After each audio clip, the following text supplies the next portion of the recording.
Hello. तो आगे सत्ताईस। सत्ताईस जी। हेलो। जी जी, मैं बड़े टाइम से मतलब आपकी बात करने की कोशिश कर रहा था, पर मेरे को भी थोड़ा टाइम नहीं लगा ना। हाँ जी, मैंने एक बात पूछनी थी जी आपसे। जी बताइए। इस वक्त तो जी जैसे परमात्मा के सत्संग सुने और आपकी वीडियोस देख के पता लग गया सारी सच्चाई कि अभी धरती पे वो परमात्मा खुद ही बैठे हुए जेल पे सतलोक में, जो खुद कबीर जी वाली जो शक्ल जो संतराम जी की वही सेम उनकी है, परमात्मा की ही है। लेकिन फिर भी जैसे कुछ वक्त को मैं समझा रहा, अभी मैंने नाम संकल्प नाम दीक्षा मिल दी, क्योंकि अभी मैं चाहता हूँ अच्छे से ज्ञान सुन लूँ सारा का सारा परमात्मा का। तो फिर मैं अपने एक भाई को ही समझा रहा था, एक दोस्त को समझा रहा था कि उनको मैं ज्ञान सुना रहा हूँ थोड़ा बहुत, कि एक बार जैसे एक थोड़ा सा मैं टाइम लूंगा आपको, मैं ज्यादा 5 मिनट लूंगा बस, ज्यादा से ज्यादा, क्योंकि मेरे को पता है आप भी सेवा चल रही है, तो मैं 5 मिनट बात कर सकता हूँ आपसे। हाँ जी जी बताओ। तो जैसे पर कुछ भगत है, जैसे जो 2000 जितने भी 2014 से पहले संगत जुड़ी है, ये बोलते हैं कि जैसे कि वही परमात्मा तो 1951 को प्रकट है। कोई बोलता है 1988 को, 1988 को, कोई कहता है कि 1997 को वो परमात्मा जो है नीचे आए और परमात्मा तो भी संत रामपाल जी ऊपर चले गए। अगर इनकी माने तो भगत जी एक मैं आपसे क्वेश्चन पूछ सकता हूँ कि परमात्मा ने वो अपनी शादी वाली लीला कब की थी, मतलब कि जैसे 4 बच्चे हुए थे वो कब की है? 1988 से पहले किया वो, हाँ 98 से पहले। है ना? तो मैं एक परमात्मा में सत्संग सुना, परमात्मा को बड़ी खुशी हुई। मैं एक पता नहीं परमात्मा की दया होती है, एक परमात्मा भी अपने सत्संग में बता रहे थे नॉस्ट्राडमस भविष्यवाणी कि उस महापुरुष के बारे में बता रहे थे कि उसकी 2 बीवियां होंगी, उनकी 2 उनकी पत्नियां होंगी और 4 उनके बच्चे होंगे। लेकिन मेरे को पता नहीं परमात्मा ने क्या दया करी अभी कि अगर 1980 गुरु जी ने बताया सत्संग में कि इस दास की भी 2 शादियां होनी थी, वो संस्कार परमात्मा ने काट दिया। अगर इन 2014 से पहले जितने भी भगत है उनकी सोच के हिसाब से चले कि परमात्मा तो संत रामपाल जी तो एक आम इंसान है, वो तो कबीर जी बाद में है, तो फिर 1988 को अगर संत रामपाल जी ने नाम लिया, उससे पहले उनका वो 2 पत्नी वाला संस्कार परमात्मा ने कैसे काट दिया? सही बात। तो मतलब मेरे को बड़ी खुशी हुई इस बात की। पहले मैं अपने दोस्त को बताने लगा था, उन्हीं को ही, लेकिन मैं सोचा पहले आपको बता देता हूँ कि शायद क्या पता परमात्मा प्रेरणा करते हैं, तो क्या पता इससे भी किसी की आंख खुल जाए। तो मैं तो बस इतना बताना था, बाकी आपकी वीडियो मैं रोज सुनता हूँ। देखो भगत जी भाई, आज से पहले हमें परमात्मा की शक्ति और समर्थता का नहीं पता था। हाँ जी, सही बात है। अब वो परमात्मा हमें थोड़ा थोड़ा समझ में आने लगा है, ज्यादा तो नहीं आने लगा, हाँ लेकिन जी, थोड़ा हाँ जी, थोड़ा हमको जिस आधार से समझ में आया है। तो गुरुजी ने बताया कि मालिक ने एक सत्संग में जिक्र किया गरीबदास जी महाराज जी के बारे में हाँ जी, कि गरीबदास जी महाराज तो खुद परमात्मा थे, उन्हें ना तो कोई शादी हाँ करने की जी, जरूरत थी, ना उन्हें कोई बच्चे पैदा करने की जरूरत थी। हाँ जी, लेकिन हमें ये दिखाने के लिए और समाज में जो परंपरागत एक जो पाखंडवाद है कि भाई शादीशुदा आदमी भक्ति नहीं कर सकता, भक्ति तो कोई ब्रह्मचारी करेगा, गृहस्थी में हाँ रह जी, तो के बिल्कुल भक्ति सही नहीं बात हो है। हाँ सकती। जी, तो उस पाखंडवादी धारणा को तोड़ने के लिए गरीबदास जी महाराज जी ने भी शादी करके बच्चे उत्पन्न करने की लीला की, जबकि परमात्मा को सही बात है, आवश्यकता नहीं होती है बच्चे पैदा उनको करने तो की, आवश्यकता शादी नहीं। हाँ करने जी, की। लेकिन बंदी छोड़ गरीबदासियों ने इसको बहुत आसान किया है।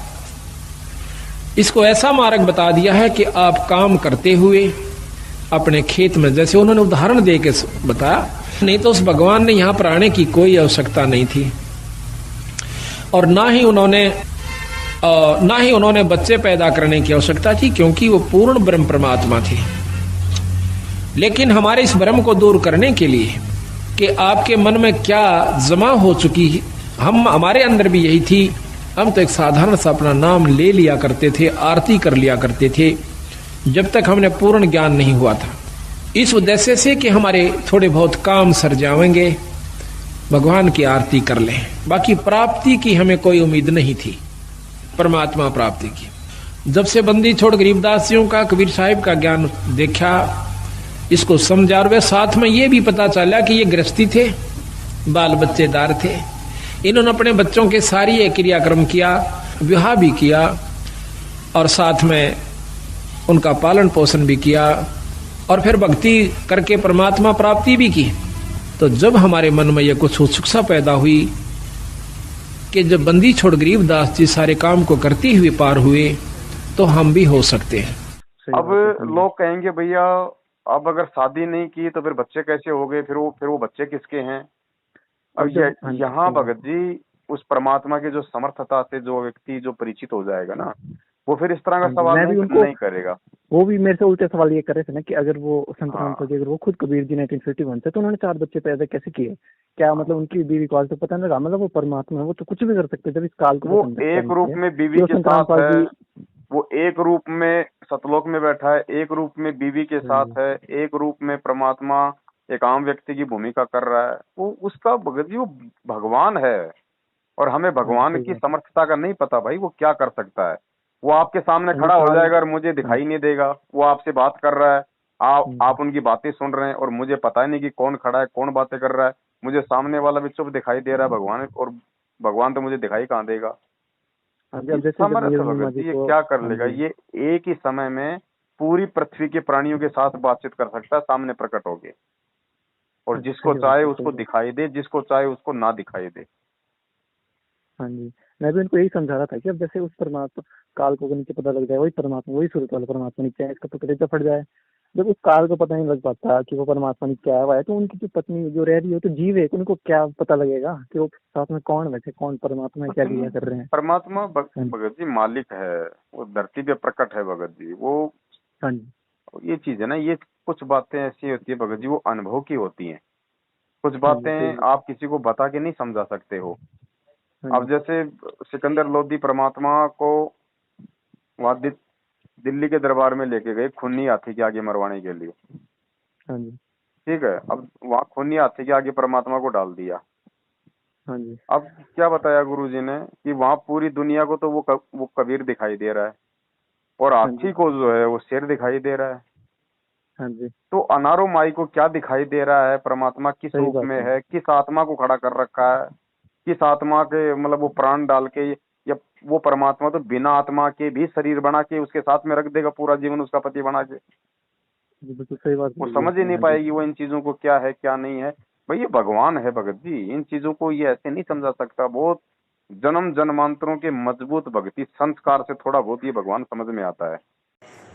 सत्संग पुण्यात्माओं, इस गहरे आध्यात्मिक रहस्य को समझने के लिए हमने परमपिता परमेश्वर सतगुरु रामपाल जी भगवान के एक छोटे से सत्संग का सहारा लेना पड़ेगा, जिसमें परमेश्वर ने राम और रावण के मध्य जो युद्ध लड़ा जा रहा था उसका जिक्र किया कि राम को तो ये मालूम होने के बाद भी कि वे रावण की नाभि में उसके प्राण हैं, और जब तक उसके नाभि में तीर नहीं मारा जाएगा रावण नहीं मरेगा। उसके बावजूद भी 6 महीने हो गए थे श्री रामचंद्र जी को नाभि में तीर मारने का प्रयास करते हुए, लेकिन रावण की नाभि में तीर नहीं लग रहा था। उसके बाद स्वयं वो कबीर परमात्मा रामचंद्र जी की पुकार पे स्वयं सूक्ष्म रूप बना के आया। श्री राम का कबीर परमेश्वर ने सूक्ष्म रूप बनाया, और कबीर परमात्मा ने वो तीर उठा के, वो धनुष बाण उठा के, उस कबीर परमात्मा ने सूक्ष्म रूप में राम रूप में वो तीर रावण की नाभि में मारा और वो मरा। जबकि राम को इस पूरे घटनाक्रम का नहीं पता, राम भी तीर मार रहा है, दशरथ पुत्र राम भी तीर मार रहा है, और उधर कबीर परमात्मा भी सूक्ष्म रूप में तीर मार रहा है, और रावण मर गया। अब राम सोच रहा है कि वो तो मैंने मार दिया। दुनिया ने वाहवाही श्री रामचंद्र जी की कर दी, जबकि मारने वाला पुण्यात्माओं कोई और था। ये आज अध्यात्म बताता है। ठीक इसी प्रकार पुण्यात्माओं अनारो माई के पति के रूप में ये दुनिया तो समझती है कि संत रामपाल जी हैं अनारो माई के पति, लेकिन पुण्यात्माओं वो परमात्मा किस आत्मा को वैसा ही रूप दे के और उस माई के साथ में खड़ा कर दे एक पूरा जीवन जीने के लिए उसके जीवन साथी के रूप में। पुण्यात्माओं यही खेल समझना, आध्यात्मिक समझना है। ये रामचंद्र जी का और रावण के बीच जो युद्ध हुआ है, इसका ये छोटा सा वीडियो आपकी आंखें खोल देगा कि कबीर परमात्मा किस प्रकार से लीला करता है, और आपको समझ में आ जाएगा कि हाँ 1951 से ही धरती पे परमात्मा है। और ये जो 4 जो संतान हैं जो नालायक, अंजू, मंजू, वीरेंद्र और विजेंद्र, जिनको संत रामपाल जी महाराज जी के बच्चे कहते हैं लोग अनजाने में, इनकी उत्पत्ति कैसे हुई और किसने की होगी, ये सत्संग सुन के आपके समझ में आ जाएगा। सत साहिब, जय हो बंदी छोड़ की। उस दिन भगवान राम बहुत दुखी हो जाते हैं, परमात्मा या के बनी, और बहुत तंग आ जाते हैं। याद करते हैं परम शक्ति को। जब ये अपने हथियार फेल हो जाना, जब भगवान याद आता है इस जीव ने, तो रामचंद्र अभी जीव संज्ञा में थे, अब भी हैं। तब उसने उस परम शक्ति को याद किया था, हे मालिक इस राक्षस के ऊपर पीछा छुटवाओ मेरा। जब वो परम शक्ति स्वयं कबीर भगवान, वो सत्पुरुष आए थे, और जब उस रावण का वध किया था राम रूप बना के, रामचंद्र को अंतर्ध्यान कर दिया, राम रूप बना के अगले दिन युद्ध किया, जब उसकी सुंडी में तीर मारा। हालांकि विभीषण ने बता रखा था कि इसकी नाभि में अमृत है। भगवान रामचंद्र जी ने रावण के यहां से यहां तीर मार के और उसके 10 बार सिर काट दिए, 10 बार फिर वापस उग गए थे। अब राम बोला वो बड़ा राक्षसी तो कभी मरता है को ना। विभीषण ने बताया था इसकी नाभि में तीर मारो। 6 महीना तक नाभि में तीर मारने की कोशिश राम करता रहा, वो भी बराबर का योद्धा था, सारे तीर काट देता था। उस दिन तक कति रो पड़ा रामचंद्र जी, भगवान क्यों करे पीछा छुटवाओ मेरा। जब वो परम शक्ति आते हैं कबीर भगवान, और अगले दिन युद्ध करते हैं, राम को अंतर्ध्यान कर देते हैं, उसने बेरा भी कोई ना कित खड़ा कित पड़ा हो, उनका स्वरूप बदल देते हैं। कोई और सैनिक नजर आ रहा, फिर आप उसके रावण का वध करके और राम को शाबाशी दे देते हैं। अब ये हैं अंतिम सतर की बातें, ये हमारी बुद्धि अनजान आदमी की स्वीकार नहीं करे, और बुद्धिमान की तो करी पड़ी है कति। हाँ जी, सही बात बोली। ये कुछ भी लीला कर देगा भैया, इसका वारन पार है बड़े भाई। और भगत जी एक मैंने एक बात पूछनी आपसे कि जो भंडारे दर भंडारे हो रहे हैं कि कहीं हिमाचल में कहीं होंगे, क्योंकि मैं हिमाचल से बात करूंगा एक्चुअली। देखो आने वाले समय में तो परमात्मा दया करेंगे। वैसे कभी भी जैसे आप शिमला में ही होते तो मतलब शिमला में कहीं आसपास कहीं पर, क्योंकि वैसे मैंने तो अभी नाम लिया नहीं ना संकल्प मवेक्षा, जब तक बोलते जब तक पूरा ज्ञान नहीं होगा तब तक तो मतलब जरा सा भी गुरु के प्रति अविश्वास आता है ज्ञान के प्रति, तो फिर हम फेल है, वहीं फेल हो गए। तो फिर मैं यही सोच रहा हूँ कि थोड़ा भी परीक्षा परमात्मा भी ले रहे हैं, आगे भी लेंगे होंगे। अभी तो कोई ऐसा भगत वहाँ संपर्क में है नहीं, कोई ऐसा फोन फान आया नहीं कोई। हाँ मतलब अच्छा हिमाचल से नहीं आया कोई, चलो थोड़ा समय लगेगा भगत जी, लोगों को थोड़ा भय से बाहर निकलने में थोड़ा समय लगेगा। क्योंकि इन लोगों ने इतना डरा रखा ना संगत को। हाँ जी, थोड़ा समय लगेगा, धीरे धीरे संगत आएगी, ऐसी बात नहीं है, भय से बाहर निकलेगी। तो भगत जी जैसे एक बात, जैसे परमात्मा की एक वाणी आती है ना कि परमात्मा जिस पर कृपा करते उसको समझ आती है ये बातें, कि मतलब क्या कबीर कृपा करो जन पर ज्यों की तो समझाए। मैं तो उस परमात्मा के भी नियमों पे चल रहा हूँ, मैं भी बड़ा भटकता हूँ, मैं तो क्या बताऊँ, मैं तो बड़े काफी हूँ। पर जैसे एक भगत की मैं जैसे आपने एक वीडियो डाली थी, 2 भगत आपस में ज्ञान चर्चा कर रहे थे कि जब तक हम परमात्मा के आश्रित नहीं होते तब तक परमात्मा हमारा ज्ञान योग नहीं खोलता। तो मेरे को एक बड़ी अच्छी बात लगी, शायद वो बात मैंने सुनी और थोड़ा मेरे को परमात्मा में विश्वास बना, पता नहीं पर शायद ये परमात्मा की दया होगी, कुछ मेरे को ये बात मतलब पता लगी। तो मतलब अपने भाई को जाकर के, बहन को जाकर के मैं ये बता सकता हूँ ये बात, क्योंकि समझती नहीं ना कोई। अब मैंने उनको ज्ञान सुनाया थोड़े टाइम पहले ही, 5-6 दिन पहले मैंने उनको बता दिया कि असल में अभी ये बात समझ लो, 2014 वाले भक्तों की तरह आप मत करना कि वो धरती पर भी वो परमात्मा है। मैंने उनको सारे प्रमाण बताए आराम से, अब समझ रहे हैं सबके सब जो नए भगत जुड़ रहे हैं। होगा, धीरे धीरे असर होता है भगत जी, अचानक से, क्योंकि ये चीजें है ना, ये संस्कार से समझ में आती हैं, जबरदस्ती से समझ में नहीं आती ये चीजें। ये जब परमात्मा दया कर देगा, ठीक का समय आ जाएगा, उस समय चीजें ऑटोमेटिक समझ में आने लगेंगी। अभी बहुत टाइम लगना भगत जी, इतना आसान नहीं है इस परमात्मा को समझ पाना, और इतना सब कुछ एक मतलब विश्वास कर पाना। अपना जीवन दांव पे लगाना पड़ेगा भगत जी इस भगवान के लिए, इस भक्ति के लिए, तब परमात्मा हमारा हाथ पकड़ता है, नहीं तो संस्कार तो सबको मिल ही रहा है। सही बात है जी, नहीं ऐसा ही बात है जी। तो ठीक है भगत जी, कुछ नहीं भगत जी, अपना मतलब पूरा कैरियर जो हम समझते हैं कि भाई मेरा जीवन है, मेरी लाइफ है, मेरा फ्यूचर है, वो सब कुछ परमेश्वर के चरणों में सौंपना पड़ेगा कि परमात्मा तेरी भक्ति है, मेरा कोई फ्यूचर नहीं है। बिल्कुल सही बात हो रही है। मेरा फ्यूचर केवल भक्ति करके सतलोक की प्राप्ति करनी है, बाकी 2 टाइम की रोटी चाहिए। वो फिर वो शर्म आपको है, फिर जब आपकी भक्ति करूंगा तो वो तो फिर भगवान की जिम्मेदारी बन जाती है। अब हम कोई पशु खरीद के ले आते हैं तो फिर वो पशु की टेंशन नहीं है कि वो मेरे को कब चारा मिलेगा, कब पानी मिलेगा। वो उस धनी की जिम्मेदारी बन जाती है फिर उसको टाइम टू टाइम उसको खाना खिलाना। और जब तक वो पशु आवारा होता है, वो खेतों में घूमता है, उसको कोई ध्यान नहीं रखता। पानी मिल रहा है तो ठीक है, खाना मिल रहा है तो ठीक है, लेकिन जब कोई व्यक्ति उसको पकड़ के अपने घर पे बांध लेता है तो फिर उस व्यक्ति की जिम्मेदारी बन जाती है। बिल्कुल सही, हाँ जी, बिल्कुल तो सही बात भगवान है। की जिम्मेदारी है। अगर हम भगवान के ऊपर आश्रित हो जाएंगे तो ऐसा नहीं कि नाम ले लिया और लो साहब 3 टाइम की आरती कर ली और अपना बाकी सारे उल्टे काम भी कर रहा है, वो आश्रित होना नहीं होता भगत जी। तो भगत जी एक बात और थी ना कि जैसे एक परमात्मा की वाणी, जैसे सत्संग करते हैं कि एक तो 2 तरीके से योगदान है। एक तो कि आपने मर्यादा में रह के पूरी जिंदगी में मर्यादा में रहना है, प्रथम मंत्र सतनाम और फिर सार नाम, जो कि बड़ी परीक्षा जब होगी कैसे कैसे फिर जाके मिलेगा। तो परमात्मा की वाणी है कि तुम कर दो पल में पार हो जा रजा तेरी।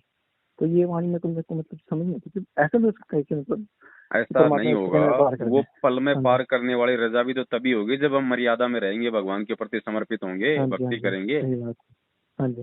तब जब परमात्मा जब कभी रजा करेगा तो पल में तो करेगा। सही बात है भाई परमात्मा कोई मतलब किस्तों में थोड़ी लेके जाएगा हमेशा। तो लोग कि आज हमारा सिर ले गया परसों हाथ ले जाएगा। हम भक्ति कर रहे हैं, परमात्मा पे आश्रित हैं, हम दृढ़ हैं, हमारा ध्यान पूरा परमात्मा के सतलोक में लग गया, उनके चरणों में लग गया, तो वो किसी भी क्षण पार कर देगा। वो होता है पल, तुम कर दो पल में पार। वो पल हमारे मोक्ष का हो गया वो। और ऐसा नहीं है कि परमात्मा है भैया, जो विधान है, विधान को परमात्मा फॉलो करता है। प्रथम नाम भी देगा, सतनाम भी देगा, सार नाम भी देगा, सार शब्द भी देगा, उसके बाद ही ले जाएगा भगत जी। शुरुआत में तो क्या कि परमात्मा ने अपने गवाह तैयार करने थे ना, इसलिए उनको प्रथम नाम देके उन आत्माओं को लेके गए थे। और वो आत्मा कोई और नहीं थी भगत जी, वो परमेश्वर स्वयं ही थे भगत जी। वरना ऐसे मान लीजिए नानक जी के रूप में खुद ही थे परमात्मा भगत जी, और कौन आएगा। नहीं, दादूदास जी, मलुकदास जी, दादूदास जी सब भगत जी परमात्मा का ही रूप था भगत जी, जैसे गरीबदास जी का रूप है। लीला करता है परमात्मा। अभी तक किसी भी जीव को परमात्मा एक तो जो वो है जो जिनको सतलोक नहीं देगा जीव भगत जी सतलोक। एक बात बताओ, जीव एक बार सतलोक देख के आ गया, वो यहाँ पे जी नहीं सकता भाई। गुरुजी ने बताया कि सूअर होता है, सूअर क्या करता है सारा दिन गंदगी में, गटर में, लेटरिंग में नाक रगड़ता है ना। हाँ जी। और एक दिन उस सूअर से उसकी आत्मा निकाल कर किसी देश के प्रधानमंत्री में डाल दो। अब वो प्रधानमंत्री क्या करेगा, सारे दिन मौज मस्ती ऐसो आराम सब काम करेगा ना। और 24 घंटे बाद कहो कि भाई वापस सूअर की आत्मा में चला जा, वो जाएगा? बिल्कुल सही बात हो रही है। तो ऐसे जिस अगर आत्मा ने सतलोक देख लिया भगत जी, वो रह नहीं सकता यहाँ पे, मर जाएगा वो 2 दिन में। वो तो परमेश्वर खुद ही होते हैं भगत जी, जो अपने गवाह परमात्मा खुद ही बनता भगत जी। परमात्मा का गवाह कौन बन जाएगा? हाँ जी, परमात्मा अपना गवाह खुद होता भगत जी। सही बात है। वो सतलोक जो देख लेगा वो यहाँ आएगा, वो मर जाएगा 2 दिन में, वो आंसू की नदी बहा के। यहाँ कोई लड़की से कोई प्यार करता है, 4 दिन वो उससे बात नहीं करती, छोड़ के चली जाती है, तो वो मर जाता है, फांसी खा के मर जाता है। यहाँ पे उसे एक मतलब 2 कौड़ी की लड़की के लिए नहीं मरते क्या लोग, सुसाइड कर लेते हैं। मेरा मुझसे मेरा प्यार छिन गया है। अब वो आड़मास की वो उसके लिए वो 50-60 किलो के वजन के लिए जब वो अपनी जान दे देता है, जो सतलोक देख लेगा वो यहाँ पे जी लेगा भगत जी। ये सारे खेल भगत जी परमात्मा के हैं, केवल हमें विश्वास दिलाने के लिए। हाँ जी, हाँ, परमात्मा स्वयं ही सारा खेल करता है, उसका गवाह कोई दूसरा नहीं बन सकता। यहाँ का जीव क्या गवाह बनेगा? जीव 2 मिनट में भ्रमित हो जाएगा। जीव की औकात क्या भगत जी? सही बात बोली आपने। हाँ जी, तो इन चीजों को अब धीरे धीरे हमने भगत जी समझना पड़ेगा। ये सारे रूप ये परमात्मा के थे।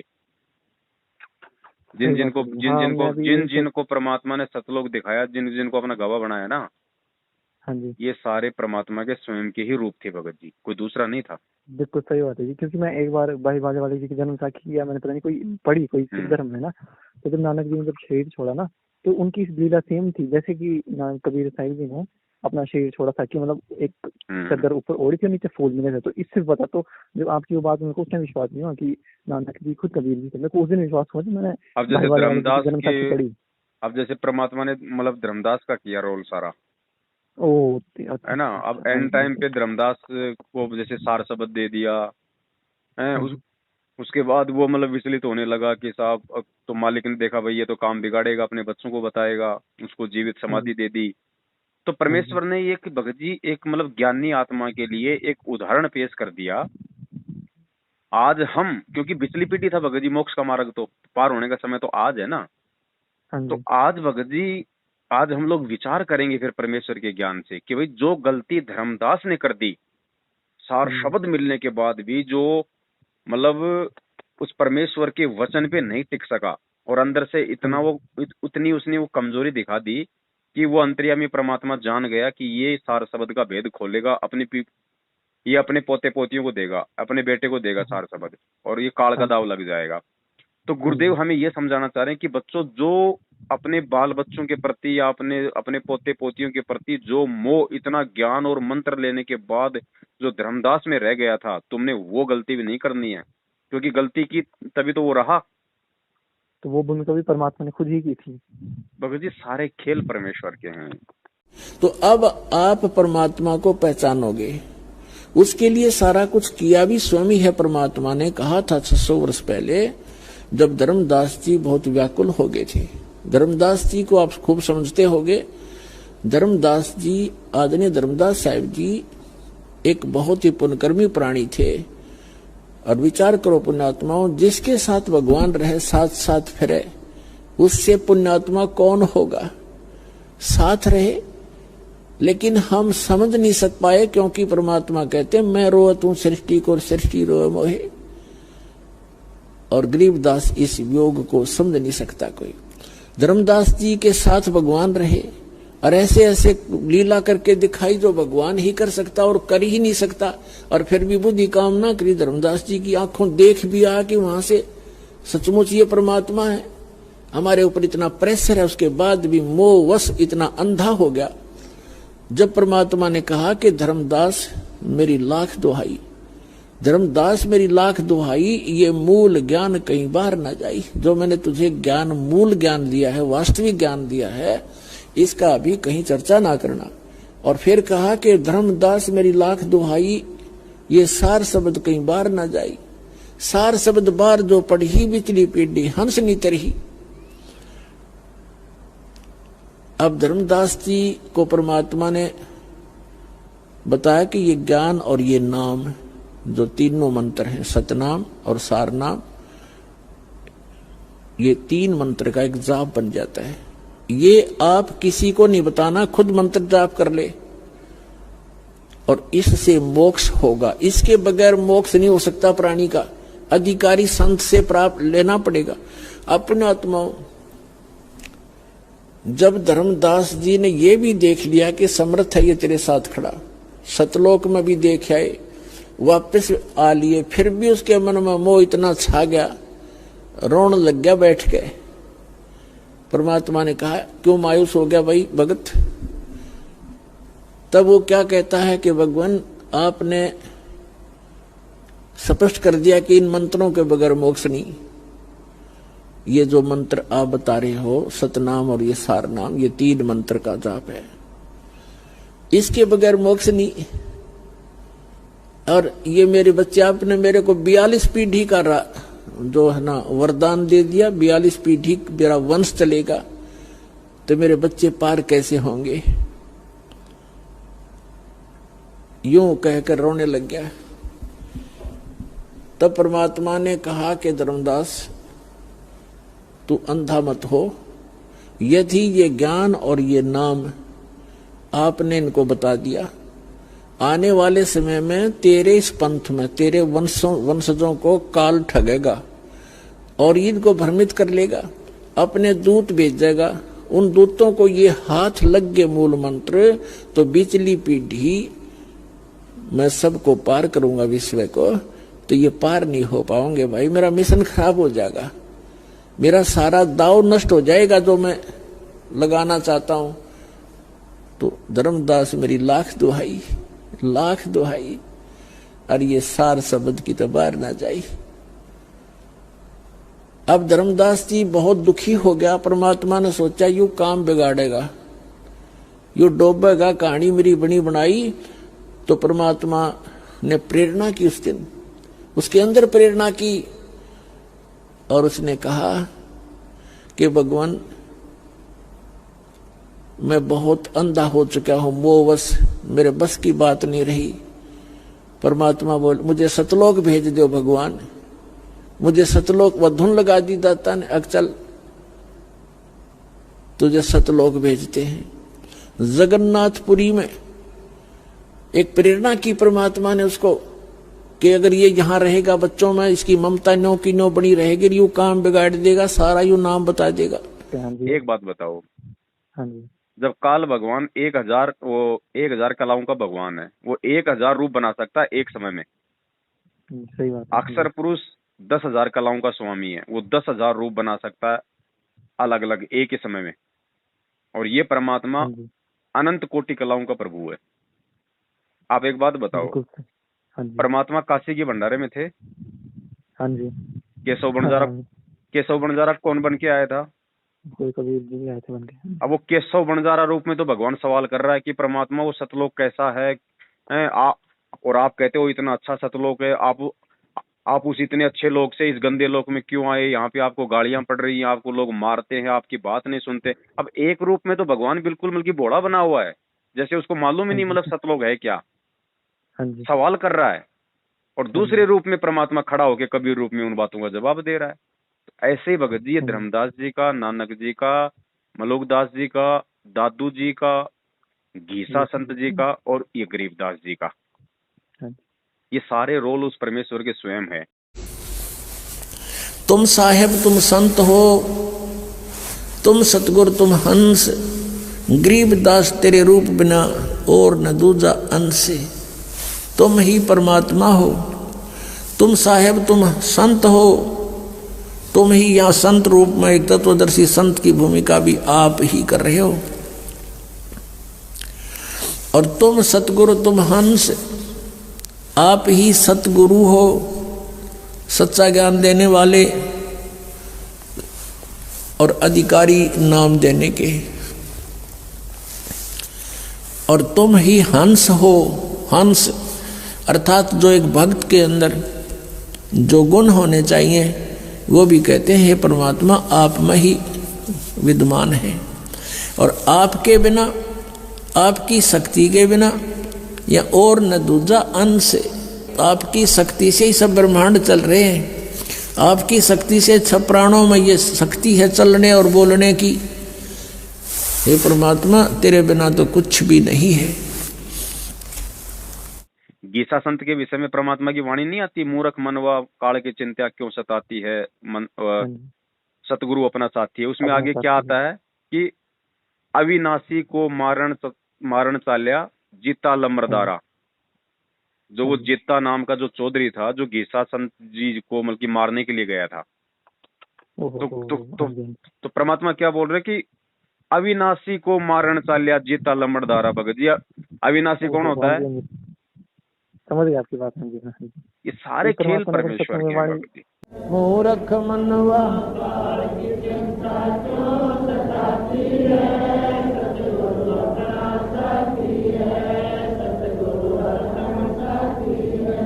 अविनाशी को मारण चाल्या वो जीता नंबरदारा। मिली नजर से नजर धनी से पाप भस्म भया सारा। अविनाशी को मारण चाल्या वो जीता नंबरदारा। मिली नजर में नजर धनी से पाप भस्म होया सारा। गीसा रूप में दर्शा करतारा, दिव्य दृष्टि खुल जाती है, सतगुरु अपना बोली भैया। आज तुम्हारा समझ जैसे कभी कभी परमात्मा आपकी ये सुनने के बाद कि जैसे आपने बताया कि परमात्मा कोई गरीबदास है, तो फिर जब गुरु जी का सत्संग हमने सुनने लगा कि कभी गरीबदास को परमात्मा बोलते वही संत है और बोलते वही परमात्मा छाया गया। भगत जी इशारे अब समझ में आने लगे। देखो ऐसा है, अर्जुन सर्जुन को गरीबदास जी महाराज जी ने 3 दिन की उम्र में सार नाम दिया था। सही बात है। और 10 साल की उम्र। वो देखो वो परमेश्वर के खेल है भगत जी, यहाँ पे विचलित मत हो जाना। एक सत्संग में परमात्मा ने बोला कि मतलब 10 साल के बाद दिया, एक सत्संग में गुरुदेव ने बोला कि 3 दिन की आयु में दिया। सही बात है जी। ये कौन से कलयुग की कौन सी वो समय है, कौन से रूप में, कौन से युग में परमेश्वर ने मतलब 10 साल की उम्र में दिया, कौन से युग में परमात्मा ने जो है 3 दिन में दिया। हाँ जी, क्योंकि ये वो तो चारों मैंने सुना युगों था। की एक डीवीडी बनी हुई है, हाँ जी। समझ गए?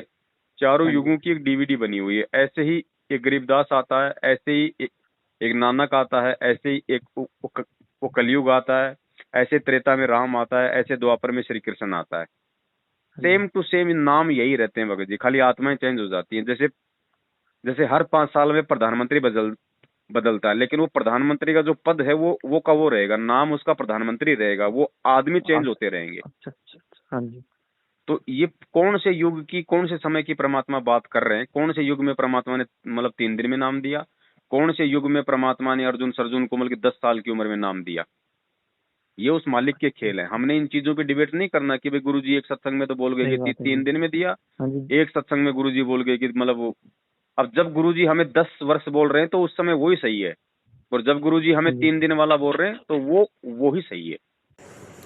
सच्चाई पुण्यात्माओं, इस बात को भी हमने परमपिता परमेश्वर सतगुरु रामपाल जी भगवान के सत्संग से ही समझना पड़ेगा। यहाँ आप एक छोटा सा सत्संग सुनिए जिसमें परमात्मा जिक्र कर रहे हैं 650 साल पहले की घटना का, जब वो ब्राह्मणी जो थी काशी में प्रमात्मा की शिष्या थी, उसके विषय में परमात्मा सत्संग करते हुए कह रहे हैं कि मैं कल गलती से उस बहन का नाम चंद्रप्रभा बोल गया, जबकि उस समय उस बहन का नाम, उस विधवा ब्राह्मणी का नाम जिसने जगन्नाथ भगवान के लिए वो चादर तैयार की थी, वो साड़ी तैयार की थी, उसका नाम शशि प्रभा था। और गुरुजी ने कहा कि मैं उस चीज़ के लिए माफ़ी चाहता हूँ, गलती से मैं कल उसका नाम चंद्रप्रभा बोल गया। अब देखो, ये कहना परमेश्वर के द्वारा भगत की परीक्षा थी कि मेरे मुख से ये बात सुन के कि मेरे से गलती हो गई, मेरे चित्त से बात निकल गई और मैं कल गलती से उस शशि प्रभा की जगह में चंद्र प्रभा बोल गया। तो भगत क्या सोचता है कि यार गुरुजी के चित्त से निकल गई, हो सकता है भाई गुरुजी भूल गए होंगे। पुण्यात्मों, इतना सोचना भी अपने गुरु के प्रति, भगवान के प्रति, कि भाई हो सकता है गुरुजी के चित्त से निकल गई होगी, हो सकता है गुरुजी भूल गए होंगे, ये भी बहुत बड़ी कमजोरी। क्योंकि गुरु भगवान होता है, गुरु परमेश्वर, और परमेश्वर के चित्त से कोई बात नहीं निकल सकती। फिर तुरंत उसके बाद परमेश्वर ने उस चीज़ का समाधान कर दिया और गुरुदेव ने क्या कहा कि पुण्यात्माओं, किसी जन्म में उसका नाम चंद्र प्रभा भी था, किसी एक जन्म में पहले उसका नाम चंद्र प्रभा भी रहा है। अब बताओ पुण्यात्माओं, चित्त से किसके निकल गई? जो उस आत्मा के पिछले जन्म का नाम बता सकता है कि किसी जन्म में एक समय उसका नाम चंद्र प्रभा भी था। तो वर्तमान में सत्संग करते करते क्या वो बात उस परमेश्वर के चित्त से निकल सकती है? लेकिन ये भक्तों की परीक्षा थी कि जब गुरु जी ये शब्द बोलेगा कि मेरे चित्त से निकल गई, तो मेरा चेला क्या सोचता है, मेरा भगत मेरे विषय में क्या सोचेगा, क्या वास्तव में गुरु जी के चित्त से निकल गई? पुण्यात्माओं, ये बहुत बड़ी हमारी कमजोरी हो जाएगी। एक एक चीज़ पे पुण्यात्माओं हमने गौर करना है। और गुरुदेव ने एक सत्संग में कहा कि अपने गुरु के विषय में सोचते और विचार करते समय ये ध्यान रखना होगा कि हम अपने गुरु के विषय में नहीं, बल्कि हम परमात्मा के विषय में सोच रहे हैं। तो सुनिए ये दोनों सत्संग, और पुण्यात्माओं इस भक्ति मार्ग पे कदम कदम पे मतलब फूक फूक के कदम रखना है। सत साहिब, कल के सत्संग में, रात्रि के सत्संग में आप जी ने सुना कि एक बहन जिसका नाम चंद्र प्रभा था, पुण्यात्माओं कल गलती से ये दास चंद्र प्रभा की स्थान पर शशि प्रभा बोल गया। वो चित्त से उतर गई थी उनका नाम जो है बहन बेटी का, क्योंकि उस आत्मा के कई जन्म हो चुके हैं, और कभी वो एक जन्म में शशि प्रभा भी रही है। जैसे कबीर परमात्मा ने कभी विष्णु जी की महिमा गाते हुए तो साथ में कृष्ण भी बोल दिया है, क्योंकि कृष्ण भी विष्णु ही था। तो वैसे उस समय जो उसकी शरीर था परमात्मा के समय जो ये वार्ता हुई थी उसका नाम चंद्र प्रभा था, उस बहन ब्राह्मणी का।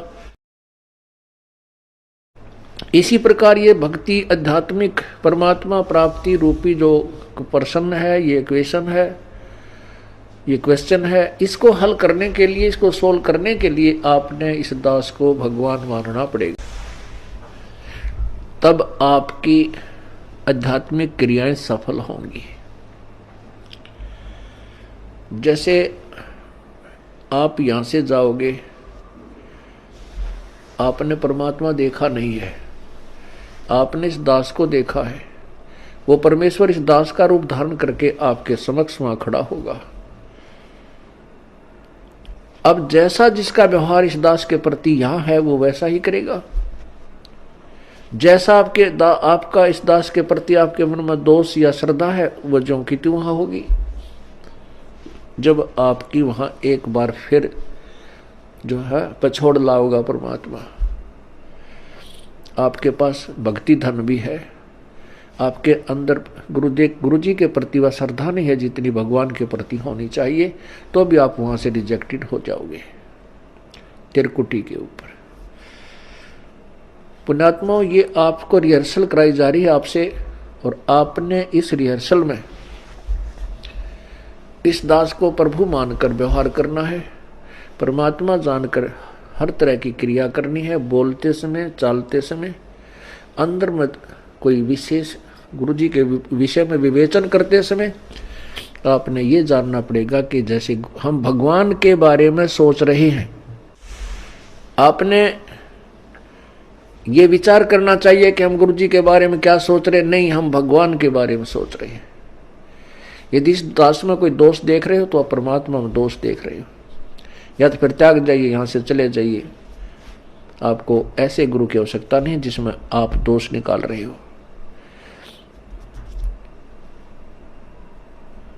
हम इसी प्रकार परमात्मा को प्राप्त कर सकते हैं। गुरु मानुष कर जानते ते नर कहिए अंधे, ओए दुखी संसार में आग काल के फंद। क्योंकि परमात्मा हमेशा सच बोलते हैं तो सत्यवादी होते हैं। सत्यवादी परमात्मा है भगत जी, हम नहीं समझ पा रहे, वो एक बात अलग है। हाँ जी। अब एक बात बताओ, आज हम भक्ति कर रहे हैं, इस भक्ति के नियम तो सदा भगत जी एक जैसे रहते हैं ना। हाँ जी, सही। मालिक ने क्या कहा कि शब्द महल में सिद्ध 24, हंस भी छोड़े विश्व बीसा। यानी जब तुम ये भक्ति करोगे तुम्हारे शरीर में 24 प्रकार की सिद्धियां आ जाएंगी, लेकिन तुमने उन सिद्धियों का यूज नहीं करना। हाँ जी, भगत के लिए नियम है ना ये। हाँ जी। तो गरीबदास जी ने तो भगत जी कोई हजारों की संख्या में चमत्कार किए, उन्होंने तो ऐसे नानक जी उन्होंने 3 बार, 2 बार या 3 बार तो छुड़ानी में वो गंगा जी प्रकट कर दी थी। हाँ जी। 9 योगेश्वर आए थे ऊपर से, उनको भंडारा करवा दिया 33 करोड़ देवी देवताओं को। हैं कितनी लीलाएं की। ऐसे ही नानक जी का जीवन देख लो, उन्होंने मुर्दे तक जीवित किए हैं। बाला और मर्दाना को कहा कि बच्चों आंखें बंद करो, उनको श्रीलंका ले गए। ये कौन कर सकता भगत जी? भगत कर देगा, आप कर दो ना। आपके पास भी तो वही नाम और वही भक्ति, मेरे पास में सब कुछ है, देखिए मैं करके दिखा दो ना। मैं तो सोच भी नहीं सकता, करने की तो बात दूर है। अगर मैं करने में भी सक्षम हो जाऊं तो भी गुरु वचन और मतलब मर्यादाओं के अनुसार मैं तो वो कर भी नहीं सकता। क्योंकि हर देश काल में भक्ति के वही नियम होते हैं भगत जी। वो परमात्मा ही करता है सारा खेल, सारा सब कुछ। और जी एक बात है और थी, अब जैसे ये 21 ब्रह्मांड है, परमात्मा ने इस काल का अलग से स्थान है। एक कभी ऐसा होता है कि कभी खाली होंगे भविष्य में, कभी कि मतलब ऐसे ही भरे रहेंगे ये एक परमात्मा ने सबको। हाँ जी, परमेश्वर ने जब यहाँ आई, जब दुर्गा, तो सतलोक से जितनी आत्मा थी, जितनी आत्माओं ने हाथ खड़े किए थे, उन सबको परमात्मा ने सूक्ष्म रूप में, शब्द रूप में, बीज रूप में इस दुर्गा के अंदर फीड कर दिए। ठीक है। अब यहाँ वो आ रही है, रोजाना 1.25 लाख की उत्पत्ति करती है, 1 लाख ये काल खाता है। अब सतलोक से तो जितने आए उतने ही आए ना, उससे ज्यादा तो नहीं आए ना, बाद में तो नहीं आए। तो मान लो 20 लाख करोड़, एक मतलब आपको थोड़ा सा आइडिया बता रहा हूँ, मान लो 20 लाख करोड़ आत्माओं को काल के मतलब अंतःकरण में परमात्मा ने डाल दिया। उसके बाद तो और जीव नहीं आ सकते ना वहां से। सही बात है। लेकिन यहाँ से जा तो रहे ना, तो कभी न कभी तो खाली होंगे ना। हाँ जी, सही बात है। फिर गुरुजी ने कहा एक सत्संग में कि इस काल और दुर्गा का सबके बाद में देखेंगे, इनको वापस लेना कि नहीं लेना। अच्छा अच्छा अच्छा, बताया था परमात्मा ने। नंबर तो इसका भी आएगा एंड में, क्योंकि ये भी तो उसी मालिक की आत्मा ही तो है, बेटा चाहे कितना ही दुष्ट क्यों ना हो, जय मंडी, इनका भी नंबर आएगा भगत जी। लेकिन ये बहुत लंबी प्रोसीजर है, हमने इस बारे में ज्यादा दिमाग नहीं पचाना भगत जी, जाएंगे कि नहीं जाएंगे, हमने हमारी सोचनी है। सही बात है, इतना स्वार्थी माल को बढ़ना पड़ेगा कि फिर अपने को देखना पड़ेगा हमें। हाँ जी, ये उस मालिक का काम है भाई, उसको लेंगे कि नहीं लेंगे, मुझे लेंगे कि नहीं लेंगे। मुझे मार्ग समझ में आ गए तो मेरे को तो अपने आत्म कल्याण की ज्यादा टेंशन होनी चाहिए ना, मैं कैसे निकलूं। हाँ जी, है कि नहीं? बिल्कुल, हाँ जी, सही बात बोली जी आपने जी। भगत जी जब कहीं हम कहीं मान लीजिए कोई है, किसी घर में आग लग गई, तो आदमी पहले अपनी जान बचाने की सोचता है कि पहले वो गाय भैंस बकरी ऊंट उनको निकालने की सोचता है? सही बात है, अपनी जान बचाने की। तो बस हमने उसी हिसाब से रहना पड़ेगा आत्म कल्याण के मार्ग में। हाँ जी, ठीक है भगत जी। और भगत जी अगर कभी आप हिमाचल में कभी भी होगा तो आप बताना, मतलब वीडियो डालना प्रॉपर की, क्योंकि यहाँ पर भी है नहीं कोई, मतलब बड़े कम, पता ही है आपको, यहाँ पर हिमाचल में बड़े कम है ऐसा, ज्यादातर भी राजस्थान हरियाणा में ही, मतलब देखो हर जगह ही दया होगी भगत जी, आने वाले समय में तो घर घर में होगा मालिक का। ये तो थोड़ा सा संघर्ष है भगत जी, क्योंकि अभी लोग इतना इस परमेश्वर को और इसके ज्ञान को नहीं समझ पाए ना, जिस कारण से लोगों में फालतू का भय बैठा हुआ है, डर बैठा हुआ है। हाँ जी, अभी लोग ज्ञान नहीं समझ पाए तो भगत जी नामखंड हो जाएगा, नामखंड। अरे पवन दास तुम्हारे सामने बैठा 7 साल से, इसका कुछ खंड क्यों नहीं हो रहा? और तुम कहते हो कि हम तो बिल्कुल मर्यादा में, तुम्हारे काल भगवान बक्कल उतार रहा, रोज तुम्हारी मौत हो रही। हाँ जी, तो ऐसा है ना भगत जी, समय लगेगा इस परमेश्वर को समझने में और इस ज्ञान को समझने में। सही बात है जी। अभी हम सोचते कि हमने सारे सत्संग सुन लिए, एक बार सत्संग सुनने से कुछ नहीं होता भगत जी। देखो मतलब सत्संग सुनने का भी एक मतलब वो तरीका होता है। हाँ जी, हाँ वो एक अब आप एक बात बताओ, हाँ जी, आप और हम भक्तों से ज्यादा अच्छे तरीके से सत्संग कौन सुनता है रोज? आप भले ही साधना टीवी पे रोज सत्संग देखो या ना देखो, लेकिन साधना टीवी पे जब सत्संग चलता है तो उनकी जो टेक्निकल जो टीम होती है वो तो 1 घंटा बिल्कुल बैठ के ध्यान से सुनेगी कि भाई कहीं बीच में कोई मिस्टेक ना हो जाए, उनकी जिम्मेदारी है ना। तो वो तो पिछले भगत जी 7 साल से सुन रहे हैं मतलब साधना वाले, लेकिन वो सुन किस पर्पज से रहे हैं? वो आत्म कल्याण के लिए नहीं सुन रहे, वो इसलिए सुन रहे हैं कि बीच में सत्संग कहीं मतलब रुक ना जाए, कहीं मतलब बंद ना हो जाए। सही बात। तो इसी प्रकार जब ये संगत अपने आत्म कल्याण के लिए जब गुरुजी के सत्संग सुनना शुरू कर देगी, अभी तो खाली ये वैसे ही सुन रहे हैं, इस कान से सुन रहे हैं, इस कान से निकाल रहे हैं, लेकिन जब इंसान गुरु को भगवान मान कर आत्म कल्याण के लिए सत्संग सुनना शुरू कर देगा ना भगत जी, 5 मिनट के सत्संग में आपको जो मतलब 50 पॉइंट मिल जाएंगे, 50 पॉइंट। भगत जी मेरे को मतलब कभी कभी ऐसा लगता है कि मैं 2 घंटे का सत्संग सुन लेता हूँ, मेरे को ऐसा लगता है कि तो परमात्मा की वाणी असर तो करती है, लेकिन मेरे को ऐसा मेरे को मतलब समझ भी नहीं आ रहा कि परमात्मा ने इतनी करोड़ों बातें बोल दी थी उस सत्संग में कि मैं भगत जी गुरु जी का 1 घंटे का एक सत्संग, मैं गारंटी के साथ बोल रहा हूँ भगत जी, गुरु जी के 1 घंटे का कोई भी एक सत्संग उठा लो, उस सत्संग पे ये पवनदास भगत जी पूरे 100 साल बोल सकता है एक सत्संग पे, और आपको रिपीटेशन नहीं मिलेगा, आपको रिपीटेशन नहीं मिलेगा कहीं भी। एक एक शब्द पे भगत जी मतलब ये 1 महीना लग सकता है। ये इतना गूढ़ ज्ञान है भगत जी, इतना गहरा है ये सिस्टम परमेश्वर का। वही था कि मैं भी जब परमात्मा बोलते कि इन बातों पर विचार करना चाहिए तो मैं विचार करने लगता हूँ, पर मैं खो जाता हूँ, मेरे को मतलब समझ नहीं आता कि मैं कहाँ से स्टार्ट करूँ। तो कुछ थोड़ा बताएं इस बारे में कि कुछ समझ नहीं आता, मतलब मैं कहीं खो जाता हूँ देखो और ऊपर से हाँ जी, एक सत्संग है परमात्मा का, मैं डालूंगा। हाँ जी, उसमें गुरुदेव तो मतलब पहले कह रहे हैं कि बच्चों हमने सत्संग बहुत ध्यान से सुनना चाहिए, हमने सत्संग की प्रत्येक वाणी को बहुत गहनता से उस पर विचार करना चाहिए। ये सारी चीजें बोल के फिर परमात्मा बोल रहे तुरंत कि वो परमात्मा अपना ज्ञान देने के लिए स्वयं ही आता है। अब ये क्या है यहाँ पे, मतलब पहले गुरुजी ने संकेत कर दिया कि मैं आगे क्या बोलने वाला हूँ, इसलिए सत्संग को बहुत ध्यान से सुनना, एक एक शब्द को ध्यान से सुनना, उसके बाद मैं आगे क्या बोलने वाला हूँ। फिर तुरंत परमेश्वर ने बोल दिया कि वो परमात्मा खुद ही आता है अपना ज्ञान देने के लिए। तो इसलिए आप जी ने सत्संग को रह रह कर सुनना चाहिए, एक सत्संग की तरह सुनना चाहिए। में निकालो, घर पे कभी बैठे हो, छुट्टी हो, सत्संग चलाओ, एकाग्र चित्त से सुनो, एक एक वाणी पर ध्यान दो, क्या कहा जा रहा है। फिर उसको को छोटी मोटी मन में दोष होता है तो फिर वो तुरंत सेट हो जाता है।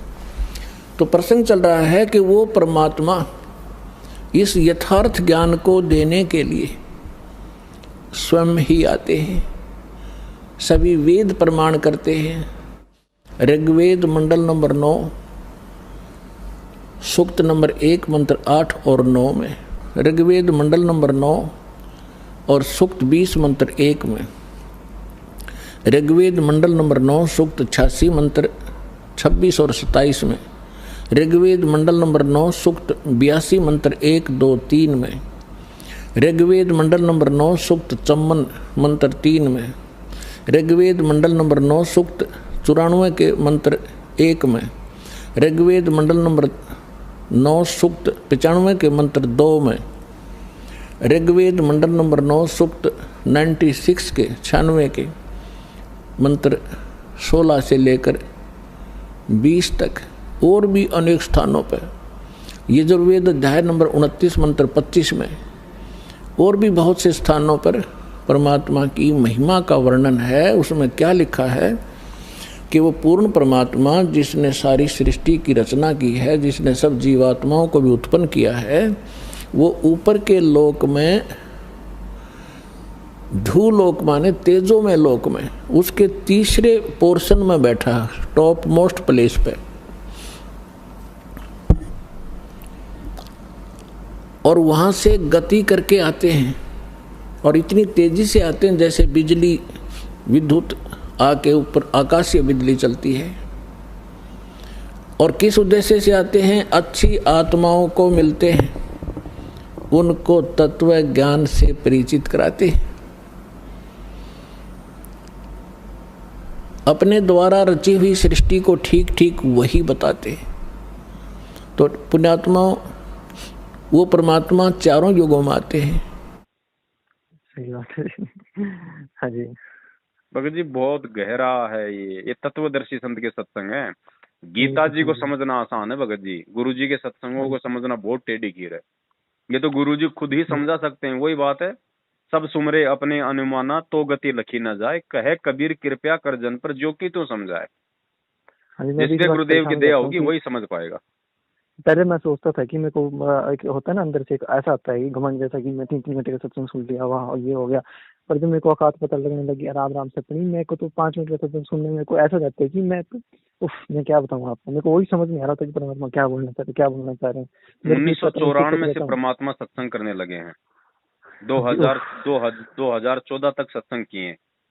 आपको एक भी सत्संग में दोगलापन नजर नहीं आएगा एक पॉइंट पे भी। और जहां आपको जहां अगर किसी को लगता है कि यहाँ परमात्मा कुछ बोल रहे हैं, यहाँ कुछ बोल रहे हैं, उसका इतना गहरा रहस्य है, उसको समझना भगत जी बालकों का काम नहीं। वो दोगलापन नहीं है। वहाँ परमात्मा क्या चेक करना चाह रहे हैं, क्या देखना चाह रहे हैं सत्संग के माध्यम से।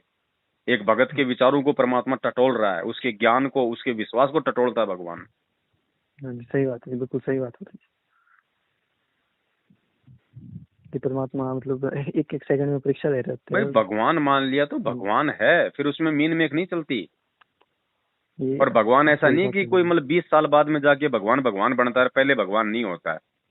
भगवान तो शुरू से भगवान होता है। सतगुरु आदि अनादि है, सतगुरु मदे है मूल, सतगुरु को सिजदा करूं एक पलक नहीं भूल। सतगुरु आदि अनादि है, सतगुरु शुरू से लेके एंड तक सतगुरु रहता है भाई।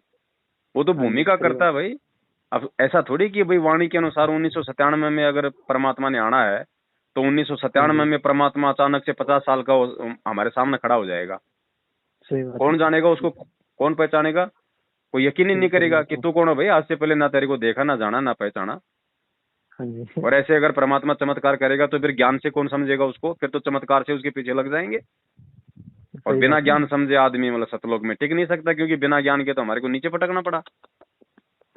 तो लीला करता है परमात्मा। हाँ जी सही बात है। अगर ये 14 का बुरा वाला कांड नहीं हुआ था तो आज के टाइम में मतलब इतना सोचना परमात्मा नहीं, हमारे को बुद्धि देते कि नहीं देते, हमारे को समझ आती कि नहीं। भगत जी, जो व्यक्ति अभी तक गुरुदेव को 1951 से परमात्मा नहीं मान रहा है, उसकी तो भक्ति का ABCD भी शुरू नहीं हुआ है। सही बात है। ABCD भी अभी आप देखना, थोड़े दिन रुक जाओ, साल 2 साल में दाढ़ी मूंछ वाली फोटो है ना, हर घर से बाहर निकल जाएगी जी। अब हर घर से दाढ़ी मूंछ वाली कबीर जी की फोटो बाहर हो जाएगी, केवल संत रामपाल जी भगवान की फोटो रहेगी। ये सही बात बोले कि आत्मा के एक पति होता है। अगर जैसे भाव हमारे गुरु जी में है कि असत लोग, अगर हम किसी और भगवान होगा तो हमारी कहाँ आस्था बनेगी उनमें। सही बात बोली। और जैसे अब तो मेरी खुद की भी हमने देखा नहीं 650 साल पहले कौन आया था, कब आया था, उनका कैसा रूप था, कैसी शक्ल थी, दाढ़ी थी या नहीं थी, हमें क्या पता जब हमने देखा ही नहीं उसको। आज हमारे सामने कौन है वो हमारे लिए फाइनल है। होंगे अब पुण्यात्माओं, अब तो ये दास बैठा है, यदि यहाँ परमात्मा इसी मानव शरीर तो है ही उनका, क्योंकि बनारस में 120 वर्ष रहे, और अब भी वो आ जाते। जो हम चित्र देखते हैं प्रभु का, ऐसा चित्र नहीं है। वो तो ना जाने कितने स्वरूप हैं उस मालिक के, वो किसी भी रूप में आकर के अपना ज्ञान बताता है, अपनी प्यारी आत्माओं को अपने चरणों में लगा के भक्ति करवा के सतलोक ले जाता है। अब आज हम भगवान की तलाश कर रहे हैं, और परमात्मा क्या अनमोल वस्तु है, क्या अनमोल है, कितना उसके अंदर गुण है। यदि आज हमें वो मिल जाए, आपके सामने आ जाए, तो आपकी क्या स्थिति होगी। एक बार सोचना, जो भक्त आत्माएं हैं गहराई से सोचे। अब जैसे भूखे को भोजन सामने मिल जाए और निर्धन को सामने धन की थैली नजर आवे, तो कैसी तड़फ होगी उसकी। प्यासे को पानी मिल जावे तो कैसी श्रद्धा करेगा, टूट कर पड़ेगा उसके ऊपर। धन है तो ठाकर सीने का यूं देख कर भाग लेगा, छुपा जो कि तो इसने कोई देख ना ले। और सामने भोजन है तो ऐसी सब टूट के पड़ जाएगा, फटाफट खाएगा, अपनी जान बचाएगा। ऐसे ही हमें जब परमात्मा आज मिल जाए, आपके सामने आ जाए, क्योंकि हम उसी की तलाश में तो भटक रहे हैं, तो आपकी कैसी श्रद्धा होगी ये आप अपने अपने सतर से सोच सकते हैं। अब वो भगवान यहाँ आ जाए, अरदास के स्थान पर बैठकर सत्संग करने लग जाए, क्योंकि ज्ञान तो देना ही पड़ेगा। यदि इस दास के स्थान पर आज कबीर परमेश्वर भी आ जाते, क्योंकि जिस समय कबीर परमेश्वर जिस रूप में आए थे वो तो तुमने देखा नहीं वर्तमान वाला ने, और वो परमात्मा किस रूप में आए थे ये तो जो हमने चित्र बनाए तो हमारा एक अपना इमेजन है, अपना सपोजिशन है, अपना माना हुआ बनाया है। लेकिन वो परमात्मा अब आ जाए तो जिस रूप में वो पहले आया था वो तो तुमने देखा नहीं, और ईब जिसमें आ रहा उसने तुम मानो को नहीं। और गुरुजी ने खुद कह दिया सत्संगों में कि भैया वो तो काल्पनिक फोटो है, वो तो हाथ से बना हुआ है, एक चित्र है। और भगवान ऐसा थोड़ी है, भगवान तो ना जाने कौन से रूप में आ जाए, वो कब आ जाए। सही बात है। ये गरीबदास जी महाराज जी का जो हम फोटो देखते हैं यही नहीं है भगत जी ओरिजिनल, ये हाथ से बनाया हुआ स्केच है। सही बात है। जब आप किसी बहन से बात कर रहे थे कि वही परमात्मा जो यहाँ बैठे हुए सेम सूरत उनकी सतलोक में, मतलब अंदर से इतनी खुशी हुई कि वो परमात्मा आ जाए, वो नीचे वही वैसी शक्ल की, मतलब इतनी खुशी हुई कि मैं बता नहीं सकता आपको कितना वही परमात्मा। देखो भगत जी, अब यहाँ पे वो अब वही बात है, यहाँ पे फिर सवाल उठाने वाले फिर सवाल उठा देंगे।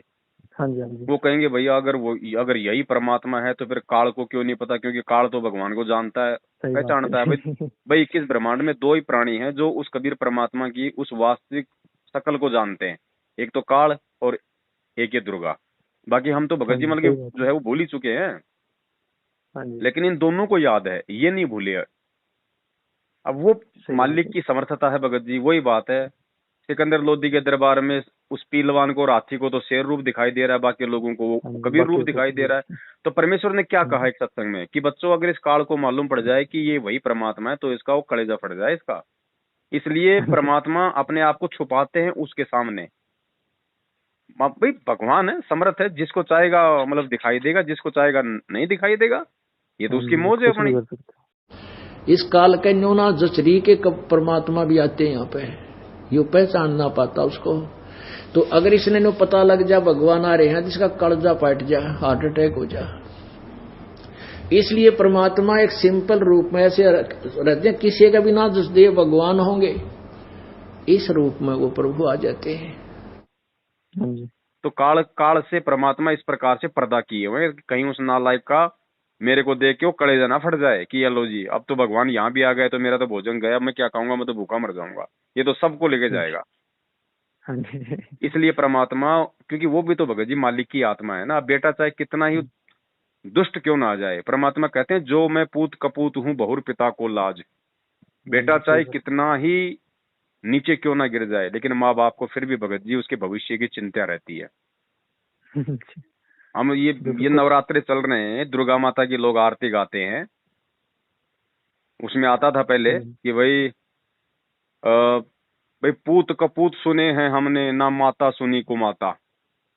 कि पूत जो है वो कपूत सुने हमने, वो तो हो जाते हैं कपूत, लेकिन माता कभी भी जो है कुमाता नहीं होती। सही बात है। तो ये वास्तविक माता कौन है भगत जी? हम रोज मंगलाचरण पढ़ते हैं लेकिन कोई ध्यान नहीं देता वाणियों पे। परमात्मा कहते जगदम्बा जगदम्बा जगदीशम मंगल रूप मुरारी, तन मन अर्पू शीशम भक्ति मुक्ति भंडारी। उसके अनुवाद में परमात्मा ने मतलब जगदम्बा का वो कर रखा है अर्थ। जगदम्बा का मतलब भगत जी दुर्गा नहीं होता, जगदम्बा का परमात्मा ने संधि विच्छेद किया है, जगत की अम्मा, जगत प्लस अम्मा, जगत की अम्मा। तो तीनों लोकों में प्रवेश करके सबका पालन पोषण भगत जी कौन कर रहा है? ये कबीर परमात्मा। तो जगत की अम्मा कौन है? ये कबीर परमात्मा है। तो पूत कपूत सुने हैं हमने, पर माता ना सुनी कुमाता। ये कबीर परमात्मा हमारी असली माँ है। तमेव माता च पिता तमेव।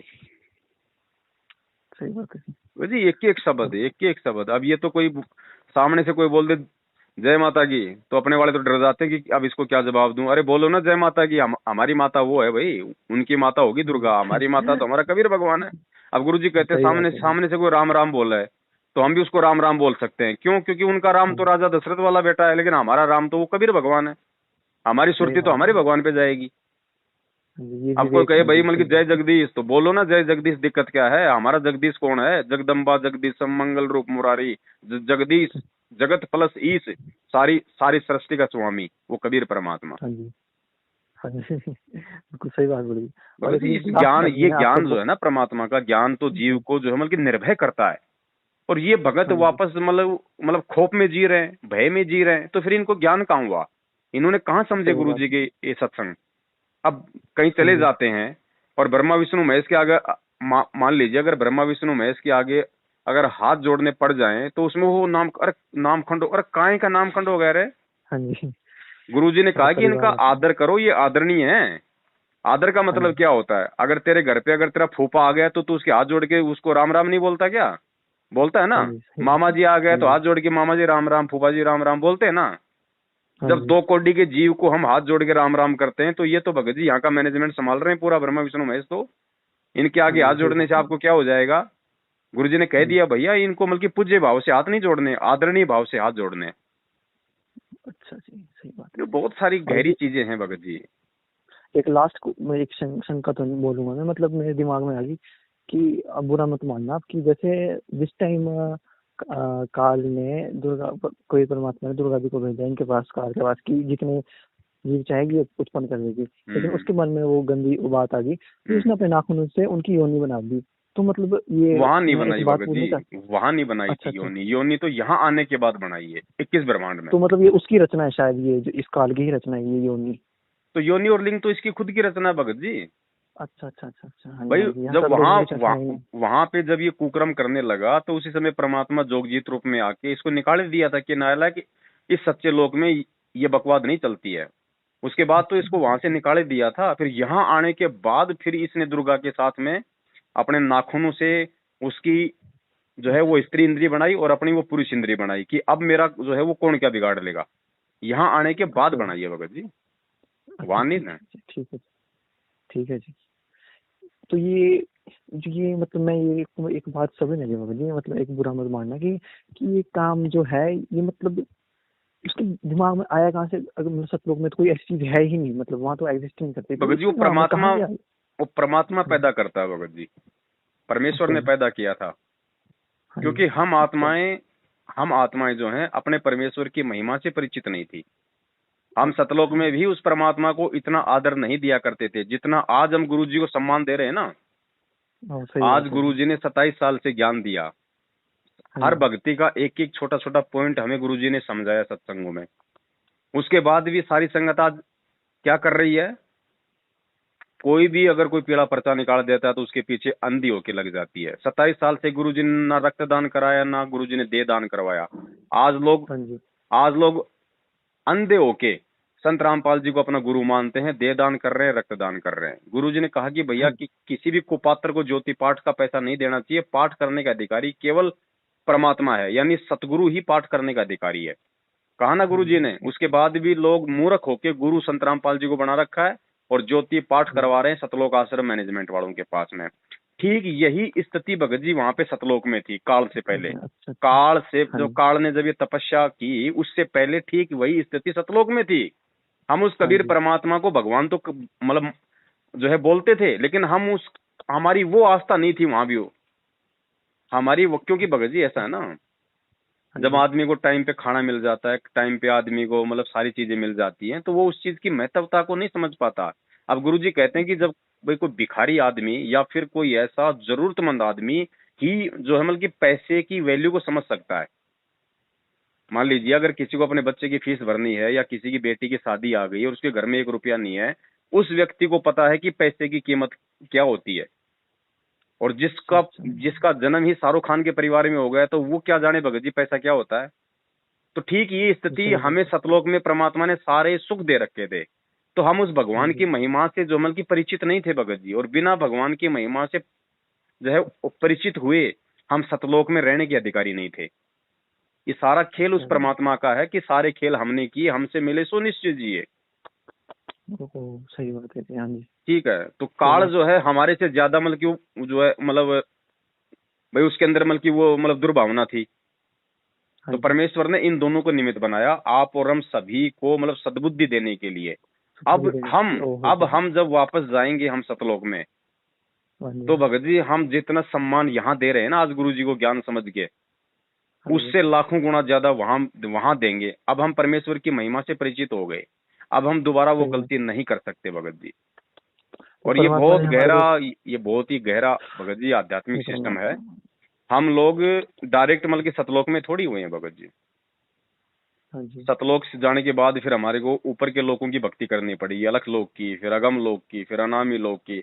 हम गिरते गिरते आए भगत जी ऊपर के लोगों से। हमने पहली बार कोई सतलोक में गलती नहीं करी। ये तो सही बात है। सतलोक में हमें जो सजा मिली है वो ऊपर के लोगों से मिली है। अब कोई कहे कि भाई वहां क्या गलती की, तो भाई वहां की जानकारी तो सतलोक जाने के बाद ही मिलेगी।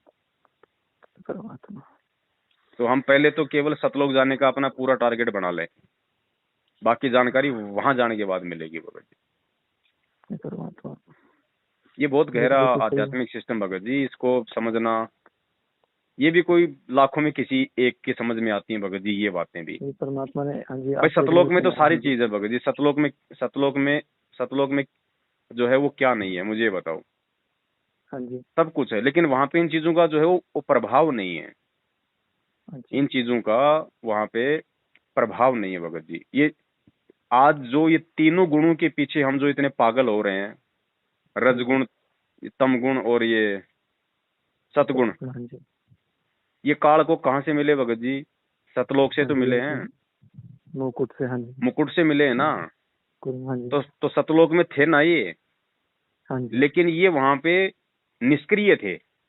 निष्क्रिय मतलब वहां पे किसी को हानि नहीं पहुंचा सकते थे। हाँ जी।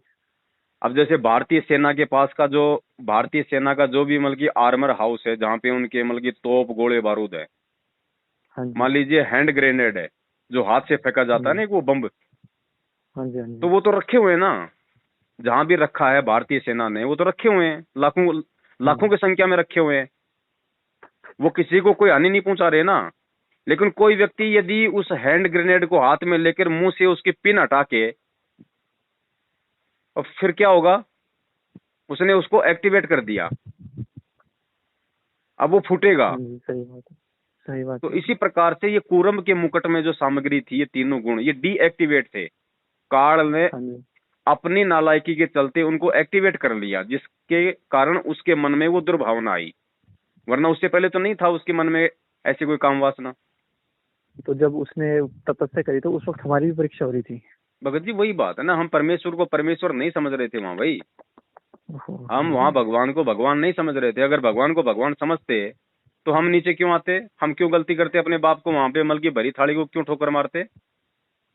तो मतलब जो ये सृष्टि रचना है इसको समझना भी मतलब खाले का बाड़ा नहीं। परमेश्वर ने अपनी महिमा को समझाने के लिए सारा ये खेल किया है, ताकि ये आत्मा उस परमेश्वर से परिचित हो, उसकी महिमा से परिचित हो, उसकी समर्थता से परिचित हो। परमात्मा भाई जब बच्चा नहीं मानता है माता पिता की, तो माता पिता क्या करते हैं, उसको अपनी संपत्ति से बेदखल कर देते हैं, और वो बच्चा साल 2 साल ठोकर ठाकुर खा के सारी दुनिया को देख के कि भाई कौन मेरा है कौन पराया है, जब उसकी बुद्धि ठिकाने आ जाती है तो माँ बाप उसको वापस अपना लेते हैं।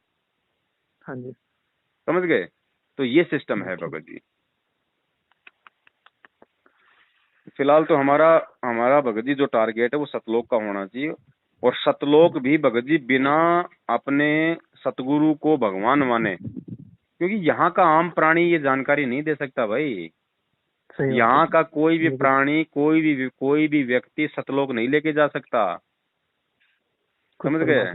यहाँ का प्राणी पहले अपना तो मोक्ष करा ले, जीवों का क्या मोक्ष कराएगा। तो ये जो अपने गुरुदेव हैं वो यहाँ के प्राणी नहीं है। अब यहाँ के प्राणियों को निकालने के लिए तो यहाँ के प्राणी जैसा ही बन के आना पड़ेगा ना। अब गुरुजी जो मतलब जिराफ बन के आ जाए तो हमें क्या ज्ञान समझाएंगे और हम क्या समझेंगे। तो परमेश्वर ने हमारे जैसा ही आना पड़ता है उनको बन के ज्ञान समझाने के लिए। अब जैसे भगत जी बच्चा जो है मतलब पीजी क्लास में जाता है, मतलब फर्स्ट क्लास में, अब वो टीचर उसको किस प्रकार से पढ़ाता है, ए फॉर एप्पल। अब वो टीचर को जरूरत नहीं है भगत जी गा गा के सुनाने की, उसने तो पीएचडी कर रखी है, उसने तो कॉलेज कर रखी है। लेकिन उस नालायक बच्चे, उस मंदबुद्धि बच्चे को समझाने के लिए उस टीचर को भी उस बच्चे के जैसा ही ड्रामा करना पड़ता है कि A for apple, B for ball.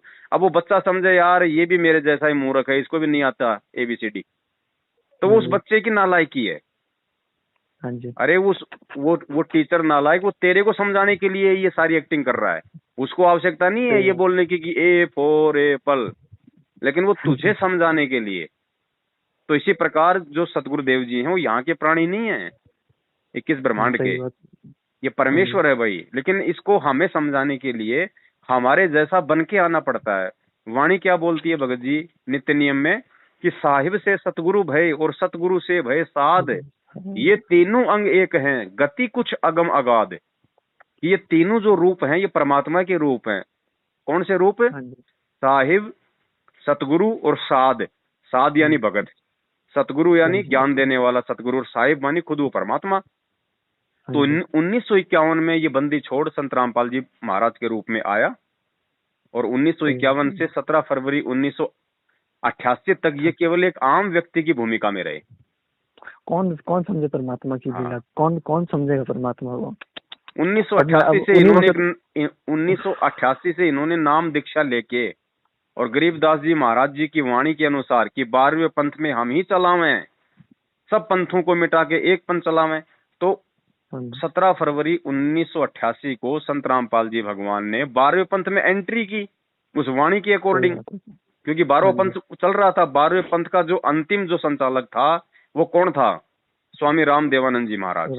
Ramdevanand जी, हाँ जी। तो 12वें पंथ में अब उस भगवान ने एंट्री कर दी, तो रामदेवानंद जी ने वो त्याग पत्र दे दिया कि भाई जब भगवान ही खुद आ गई तो मेरा क्या रोल। उन्होंने कह दिया भैया आज के बाद ये आपका गुरु है, और जो इसको नहीं मानेगा वो मेरा भी कुछ नहीं लगता। तो वो अपनी जिम्मेदारियों से मुक्त हुए। बिल्कुल सही बात है। फिर परमात्मा कौन से रोल में आ गए? मतलब 17 फरवरी 1988 को नाम लेके परमात्मा ने एक मतलब साध की भूमिका निभाई, एक मतलब भगत की भूमिका निभाई कि साहिब से सतगुरु भय, सतगुरु से भय साध। तो जब तक वो मतलब उस मार्ग में रहे, जब तक अपने गुरुजी नाम नहीं देने लगे, तब तक तो उन्होंने वो साध की भूमिका निभाई है। और फिर साहिब से सतगुरु भय, फिर 1994 में नाम देने लग गए, तो नाम कौन देगा? सतगुरु। तो गुरु जी ने वो सतगुरु की निभाई भूमिका। हाँ जी। और बंदी छोड़ तो वो है ही भाई।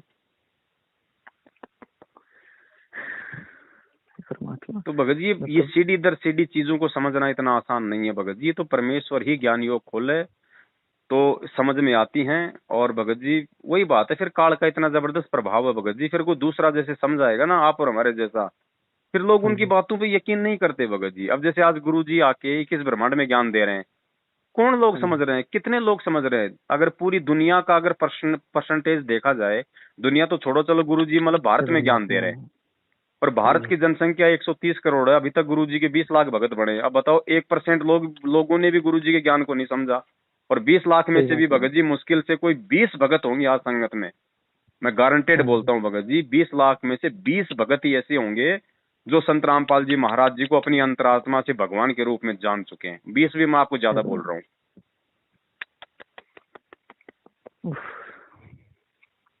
मालिक कहते हैं भगत जी, खोकापुर के काग मिले दिन दोई रे, अरबों में कोई हंस हमारा होए रे, ये संसार विघन की घाटी, कोई निकलेगा बिरला सूर।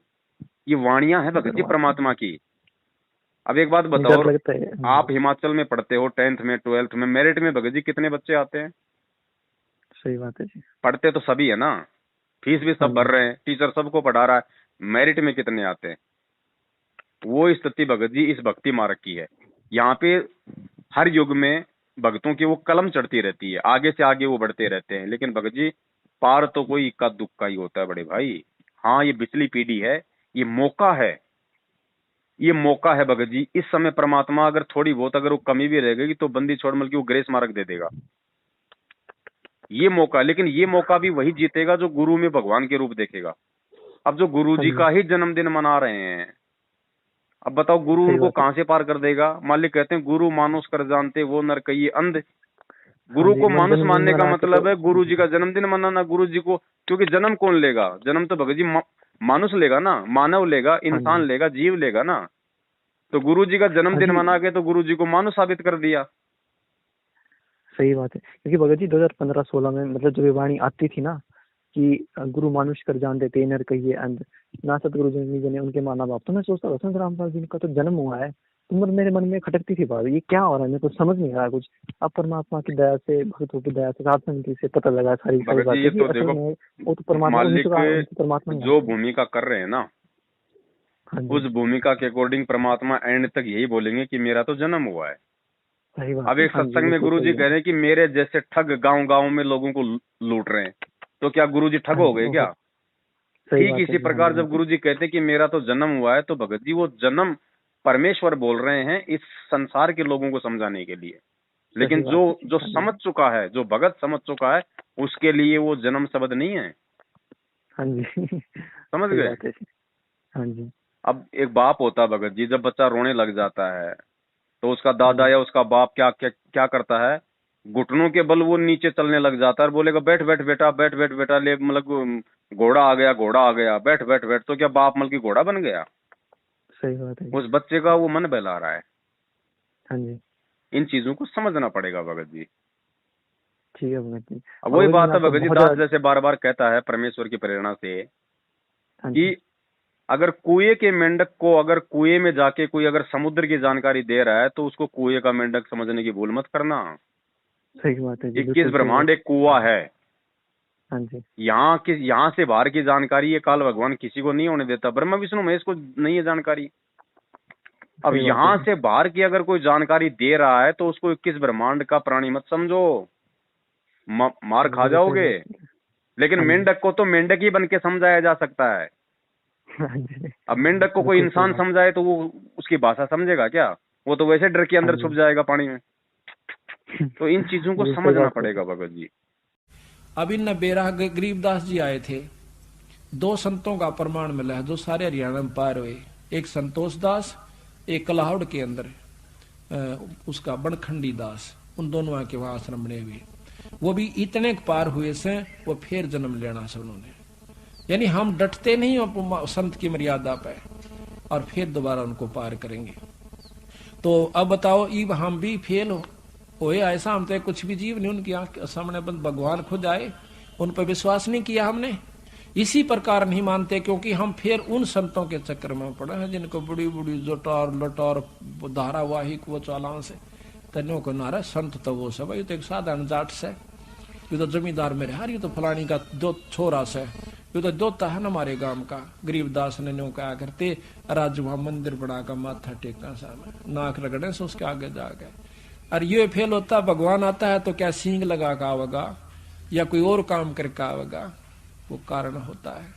पर उस समय हम फेल हो जाते हैं, फिर उड़ा मंदिर बनाते हैं, मूर्ति लावा सा, फिर पूजन लग जावा।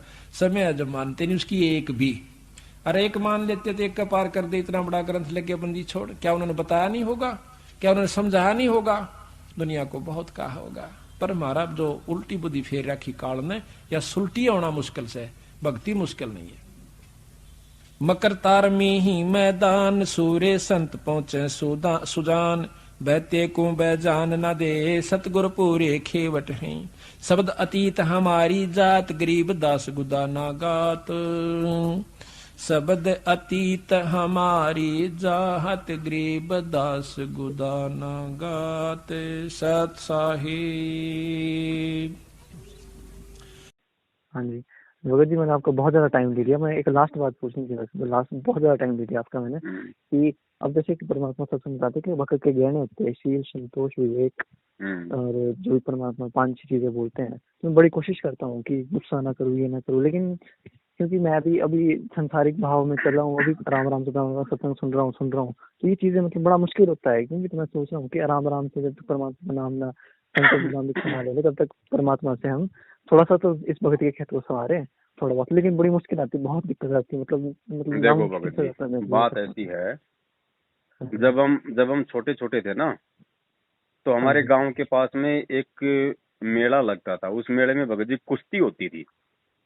हाँ जी। तो हम तो थे 8-10 साल के, हाँ जी, मरे मरे से, पतले पतले से, और उस मेले में जाते थे क्योंकि शौक होता था ना पहले मेले में जाने का।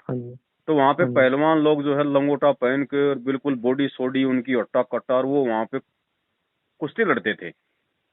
हाँ जी। तो हम सोचते थे यार मैं भी पहलवान बन जाऊं, हाँ। लेकिन भगत जी, क्या वो बच्चा क्या 4 दिन में वो पहलवान बन जाएगा, बॉडी सोडी बन जाएगी? इसलिए परमात्मा कहते हैं धीरे धीरे रे मनवा, धीरे सब कुछ होए, माली सीते सो गड़ा, समय आए फल होए। ये जो 5 जो गुण हैं, ये नाम लेते ही हमारे अंदर प्रकट नहीं हो जाएंगे भगत जी। प्रोसीजर है।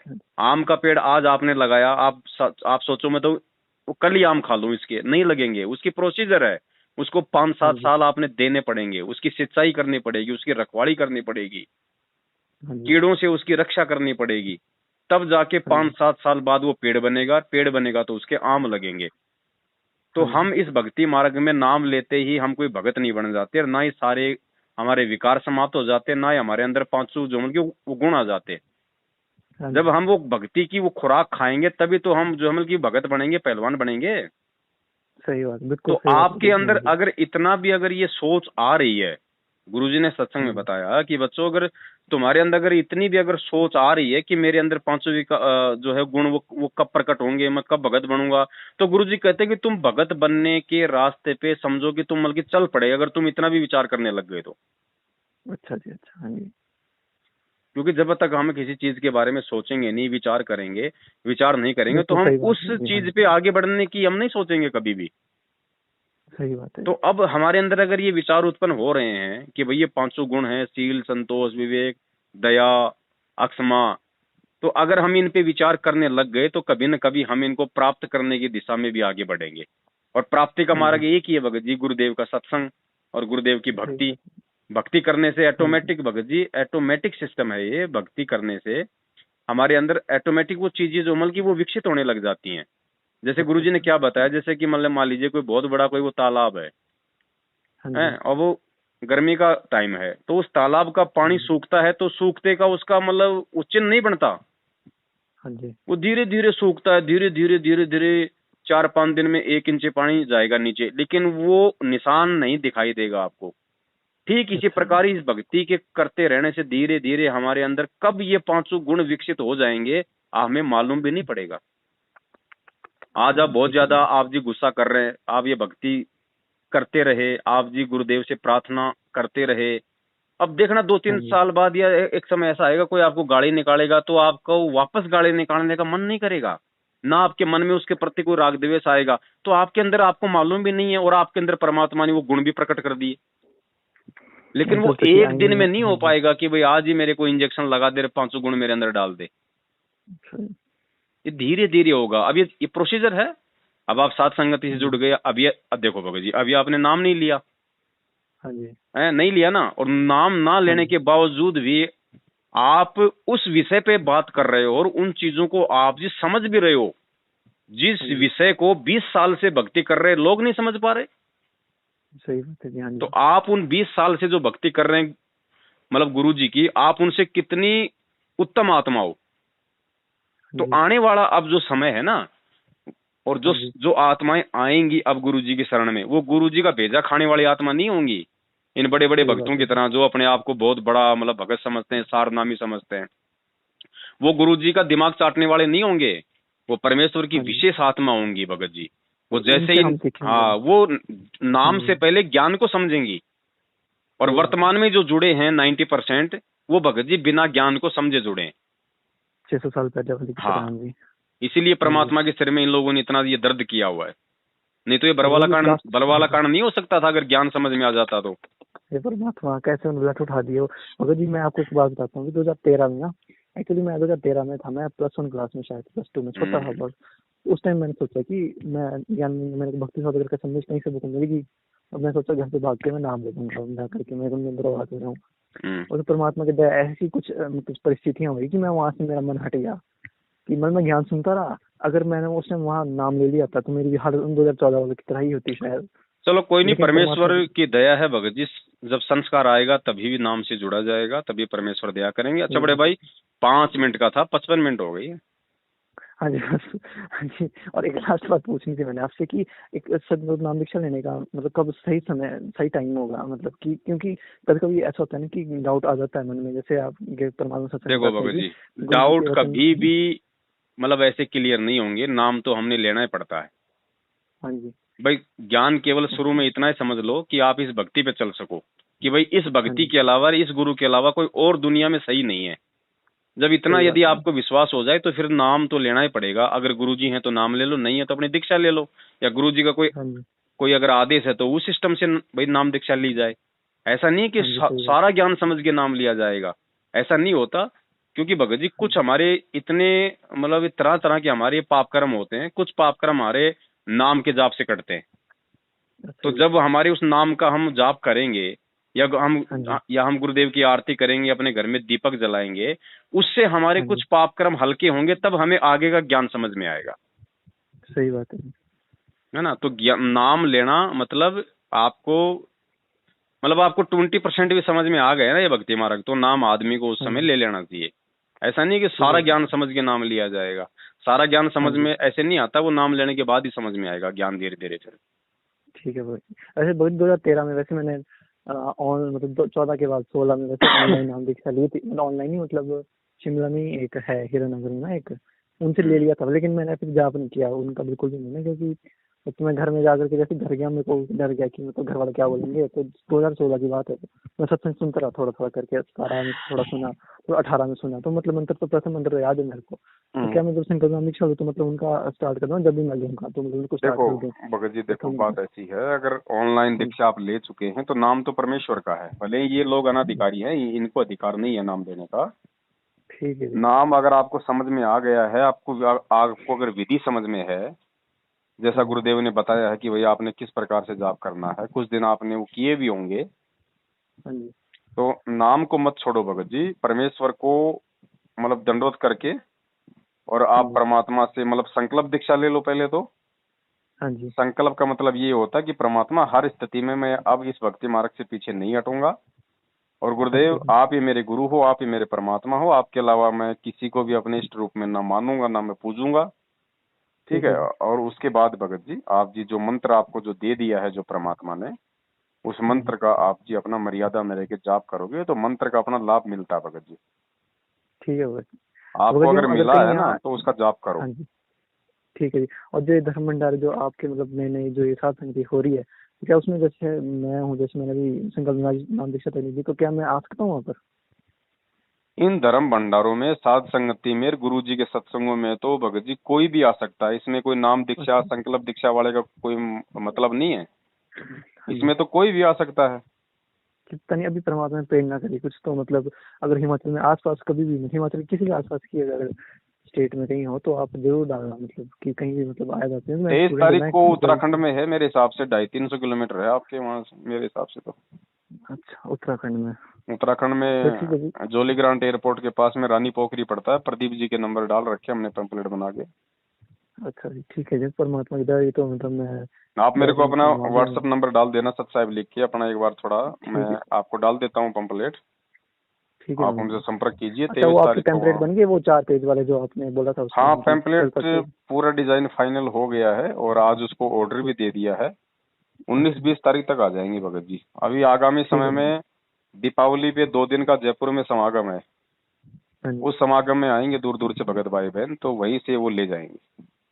ठीक है, मैंने आपका बहुत ज्यादा टाइम ले लिया, धन्यवाद। कोई बात नहीं भगत जी, सत साहिब। जय हो बंदी छोड़। जय हो बंदी छोड़। जिसके सिर पर कृपा गुरु की, वो दुख कैसे पाएगा। जिसके सिर पर कृपा गुरु की, वो दुख कैसे पाएगा। नाम गुरु जी का जप लेगा, नाम गुरु जी का जप लेगा, जीवन सफल बनाएगा। जिसके सिर पर